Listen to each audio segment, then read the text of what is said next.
কোনো একদিন সন্ধ্যাবেলা রোম্যান্টিক মোডে হয়তো আপনি আপনার গার্লফ্রেন্ডকে ইমপ্রেস করার জন্য আকাশের চাঁদ মাটিতে নামিয়ে আনার প্রতিজ্ঞা করেছেন। যদি করে থাকেন তাহলে আজকের এই ভিডিওটা আপনার জন্য। আপনার একার পক্ষে চাঁদকে পৃথিবীতে আনা সম্ভব নয়, সেটা তো আপনিও জানেন। কিন্তু আমরা সবাই মিলে যদি চাঁদকে পৃথিবীতে নিয়ে আসি তাহলে ব্যাপারটা কেমন হবে কখনো ভেবে দেখেছেন? এটা কি আদৌ সম্ভব? আপনাদের কি মনে হয়? আজকের এই ভিডিওতে আমি আপনাদের এই বিষয়ে জানাবো, তাই ভিডিওটা শেষ পর্যন্ত অবশ্যই দেখুন। বন্ধুরা, চাঁদ পৃথিবীর থেকে 3,84,000 কিলোমিটার দূরে আছে। পৃথিবী এবং চাঁদ যখন সবথেকে কাছাকাছি থাকে তখন এর দূরত্ব কমপক্ষে 3,62,000 কিলোমিটার। এর ব্যাসার্ধ 1,737 কিলোমিটার, যেটা পৃথিবীর তুলনায় 27%। অন্যদিকে এর ভর 7.324 × 1022 কিলোগ্রাম, যেটা পৃথিবীর তুলনায় মাত্র 1.2%। আমরা যদি চাঁদকে পৃথিবীতে আনতে চাই তাহলে সবার প্রথমে আমাদের চাঁদকে একটা শক্তিশালী তার বা দড়ির সাহায্যে ভালোভাবে বাঁধতে হবে। অন্যভাবে বললে আমাদের এত বড় তারের প্রয়োজন হবে যেটা পৃথিবীর কোনো ব্যক্তি ধরতে পারবে না। এছাড়াও সেটা এতটাই দীর্ঘ হবে যে যাতে সেটা সহজেই চাঁদে পৌঁছে যায় এবং চাঁদকে ভালোভাবে বেঁধে নিতে পারি। ধরে নিন এই তারের দৈর্ঘ্য আনুমানিক 4.5 লক্ষ কিলোমিটার হতে হবে। কিন্তু এখানে প্রশ্নটা হলো, বাস্তবে কি এত বড় তার বানানো সম্ভব? আমার মনে হয় আমরা যদি সত্যি সত্যি এত বড় তার বানানোর পরিকল্পনা করে থাকি তাহলে আমরা এই কাজে সফল হব, কারণ এর জন্য প্রয়োজনীয় রিসোর্সেস পৃথিবীতে উপস্থিত আছে। কিন্তু এত লম্বা তারকে পৃথিবীর মাধ্যাকর্ষণের বিপরীতে গিয়ে চাঁদে পাঠানো কি সম্ভব হবে? সেই তারটা যে মাঝপথে ছিঁড়ে যাবে না তারই বা কী গ্যারান্টি আছে? এই ধরনের মাত্র 1 কিমি তারের ওজন আনুমানিক 50,000 কেজি পর্যন্ত হতে পারে। যদিও এই ধরনের 1 কিমি তারকে মহাকাশে পাঠানোর জন্য বর্তমানে আমাদের কাছে উপযুক্ত কোনো রকেট নেই, কিন্তু তাও চাঁদকে পৃথিবীতে আনার জন্য কল্পনা করে নিন যে সেই তারটা ওজনহীন এবং কোনোভাবে না ছেড়াই সহজেই চাঁদে পৌঁছে গেছে এবং চাঁদকে ভালোভাবে বেঁধেও ফেলা হয়েছে। তাহলে কি এবার আমরা চাঁদকে টেনে আনার জন্য পুরোপুরি প্রস্তুত? বন্ধুরা, এখানে আমরা পৃথিবী এবং চাঁদের রোটেশন এবং রেভলিউশনকে এড়িয়ে যেতে পারবো না। চাঁদ পৃথিবীর চারদিকে প্রতি ঘন্টায় 3,683 কিলোমিটার গতিবেগে অরবিট করছে এবং পৃথিবী ও তার অক্ষে প্রতি ঘন্টায় 1,674 কিলোমিটার স্পিডে রোটেট করছে। এই দুটো ফ্যাক্টরের কারণে পৃথিবীর দিকে টানার জন্য আমরা চাঁদের মধ্যে যে তারটা বেঁধেছি সেটা পৃথিবীকেই চারদিক থেকে বেঁধে দেবে। এর মানে আমাদের যদি চাঁদকে পৃথিবীতে টানতে হয় তাহলে আমাদের পৃথিবী এবং চাঁদ উভয়কেই থামাতে হবে, তখনই এটা সম্ভব হবে। তাহলে কি এবার আমরা চাঁদকে নিজের দিকে টানার জন্য প্রস্তুত? এর জন্য আমাদের পৃথিবীর সমস্ত প্রান্তের মানুষদেরকে এক জায়গায় একত্রিত করতে হবে।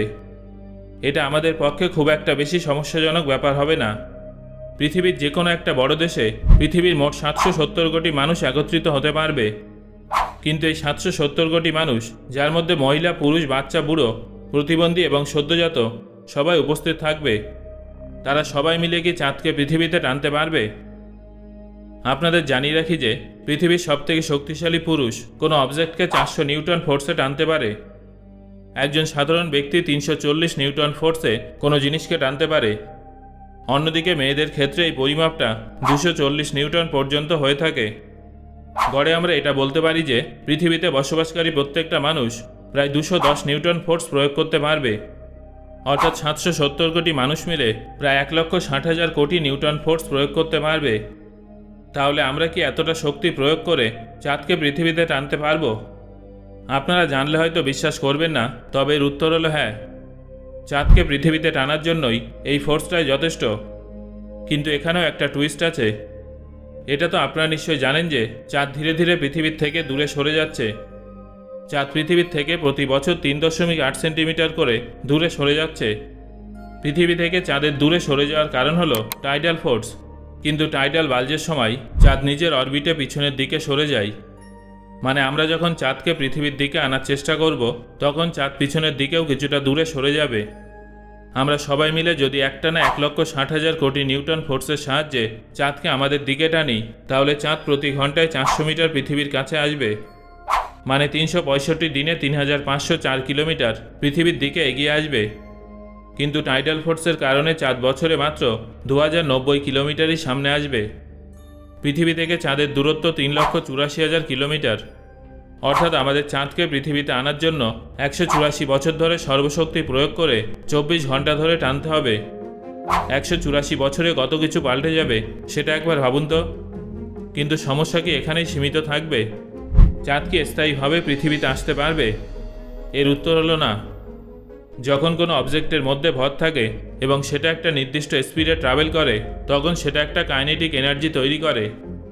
যখন চাঁদ পৃথিবীর সঙ্গে ধাক্কা খাবে, তখন তার কাইনেটিক এনার্জি অনেক বেশি হবে, যার ফলে পৃথিবীতে একটা ভয়ানক বিস্ফোরণ হবে আর চাঁদ দুটুকরো হয়ে ভেঙে যাবে।